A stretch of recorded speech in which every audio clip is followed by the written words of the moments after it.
साल 2025 में प्रयागराज में महाकुंभ का आयोजन होने वाला है। महाकुंभ और कुंभ के आयोजन को लेकर कई कथाएं हैं। ऐसे ही महाकुंभ की एक कथा भगवान विष्णु और देवी लक्ष्मी से जुड़ी है। माना जाता है कि समुद्र देव ने भगवान विष्णु को श्राप दिया था, जो बाद में महाकुंभ जैसे आयोजन की वजह बन गया। आइए जानते हैं इस कथा के बारे में। धार्मिक कथाओं के अनुसार समुद्र मंथन के समय अमृत निकला था। इस अमृत के लिए देवता और असुरों के बीच में जमकर युद्ध हुआ। उसी दौरान अमृत कलश की छीना झपटी में वह धरती पर 4 स्थानों प्रयागराज, हरिद्वार, नासिक और उज्जैन में जा गिरा। इसीलिए इन जगहों पर महाकुंभ, कुंभ और अर्धकुंभ लगने की परंपरा शुरू हुई। महाकुंभ और कुंभ के आयोजन को लेकर कई पौराणिक कथाएं सुनाई जाती हैं। इनमें से एक कथा श्री हरि, भगवान विष्णु, समुद्र देव और देवी लक्ष्मी से जुड़ी है।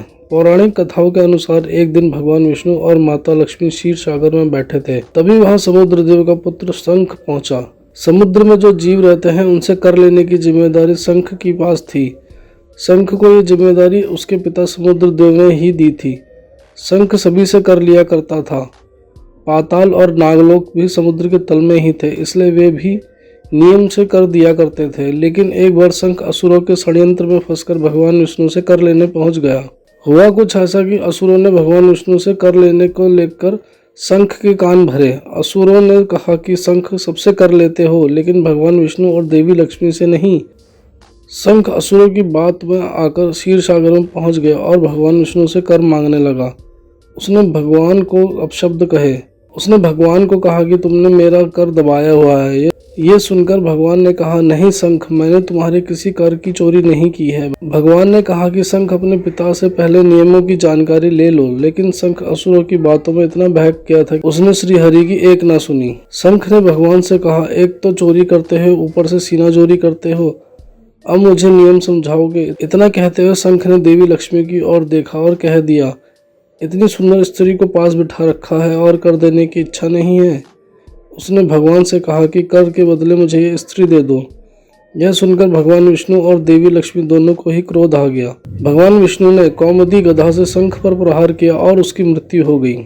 शंख की मृत्यु की खबर जैसे ही समुद्र देव को मिली तो वह अपने आपे से बाहर हो गए। इसके बाद वे तुरंत क्षीर सागर में पहुंचे और बिना भगवान विष्णु की बात सुने उन्होंने उनको श्राप दे दिया। उन्होंने भगवान को श्राप दिया कि वे देवी लक्ष्मी की वजह से ही श्री हरि के पुत्र का वध हुआ है, इसलिए देवी लक्ष्मी उनको छोड़कर समुद्र में समा जाएंगी। इसके बाद देवी लक्ष्मी समुद्र में लुप्त हो गई। वहीं भगवान ने समुद्र देव से कई बार देवी लक्ष्मी को लौटा देने की गुजारिश की, लेकिन समुद्र देव ने श्री हरि की एक ना सुनी। जब समुद्र देव ने भगवान विष्णु की एक ना सुनी, तब श्री हरि ने देवों और असुरों के साथ मिलकर भोलेनाथ के आदेश से समुद्र का मंथन किया। इस मंथन के दौरान समुद्र देव को अपने कई अमूल्य रत्नों से हाथ धो बैठे। आखिर में उन्होंने हार मान ली, देवी लक्ष्मी और अमृत कलश को भेजा। फिर भगवान श्री हरि ने एक बार फिर देवी लक्ष्मी से विवाह किया। जो कलश समुद्र देव ने भेजा था उसमें अमृत था और उसी की वजह से देवता और असुरों के बीच में युद्ध हो गया। उस कलश के अमृत की बूंदें धरती पर प्रयागराज, हरिद्वार, नासिक और उज्जैन में गिरी। यही वो 4 जगह है जहाँ पर महाकुंभ, कुंभ, अर्धकुंभ लगता है।